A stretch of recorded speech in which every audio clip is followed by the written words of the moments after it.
Hello, and welcome to our today's Decay, where we celebrate births and beginnings of everything important since the dawn of time.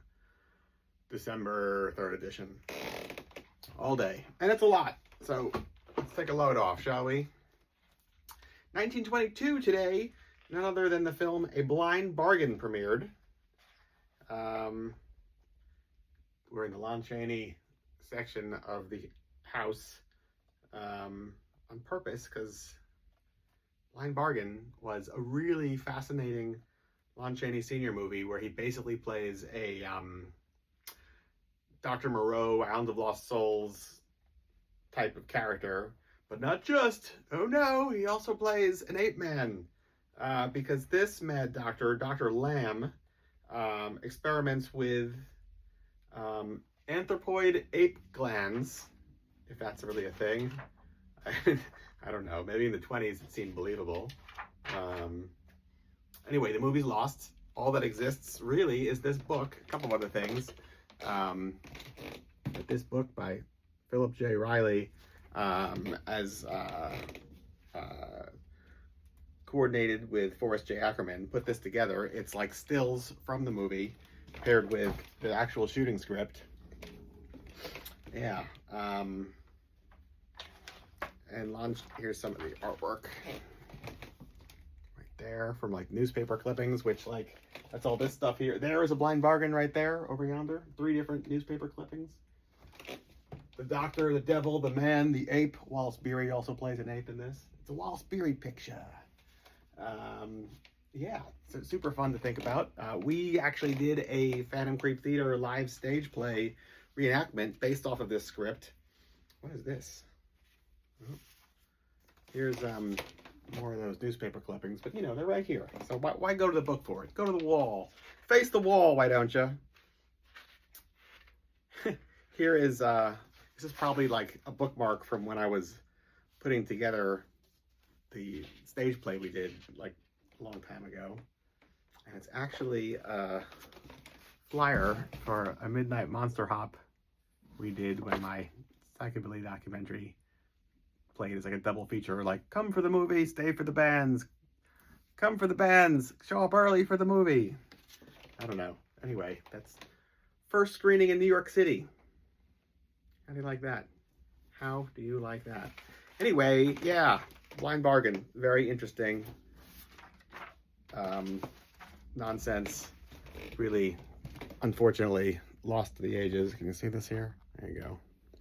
That's Wallace Beery getting a manicure. Trying to find somebody who's really good.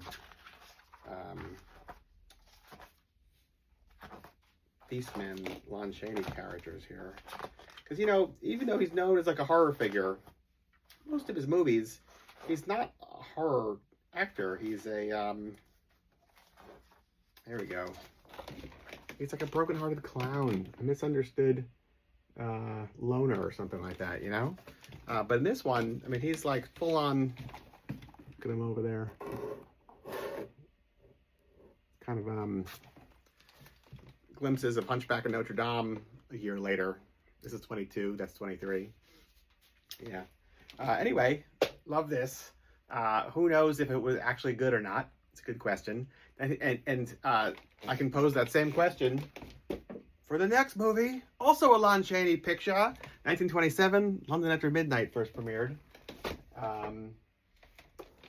This is considered like the most elusive and interesting lost movies ever. But you'd be really surprised. You look at like the numbers of like how many films were produced over like a sweeping amounts of time. And it's a lot.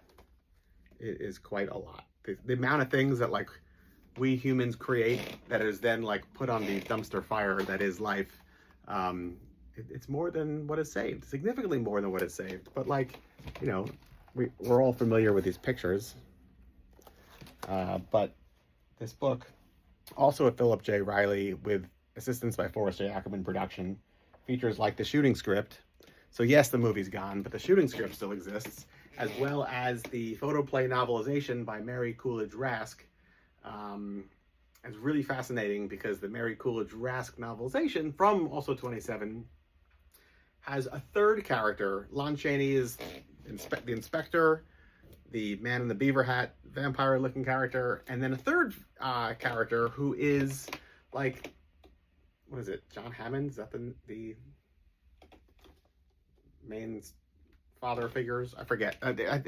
Anyway, there's like a third character that shows up who's like an old army buddy from India. And like, did Mary Coolidge Rask just invent that? Was that like in an earlier version of the script? Did that make it into production, but we just don't have any stills or script content for it? I don't know, but there's some interesting discrepancies between the two. That like Lon Chaney may have had even more to do than we think. I don't know. We'll never know, because it will probably never be found. But if it does rear its head somehow or another, I think the general consensus is it probably wasn't a very good movie.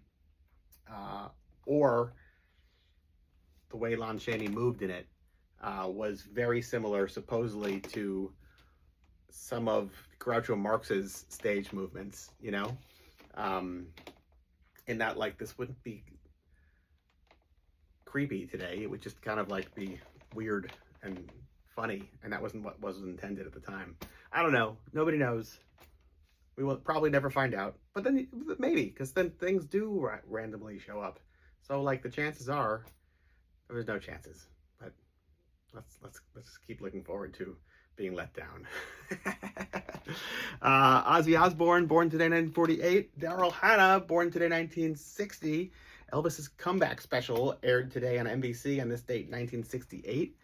And the Misfits play their first show with Bobby Steele and Joey Image on this date, 1978, which to me is like, that's the 12 Hits from Hell era, and that's like, you know, the quintessential golden age 2-year window of time where the Misfits are at their peak, in my humble opinion. And quite funny that I think it was last week in, you know, these videos we do, that like, that was like 1 week ago was when Bobby Steele met and practiced with them for like the first time. And it basically were like, I guess they were like, all right, you're in. And then like a week later, you're playing full shows with them. So that's how quickly time flies by, doesn't it? I guess so. It must mean we're having fun. Anyway, that's it. The whole day, December 3rd, from me to you. Till tomorrow, goodbye.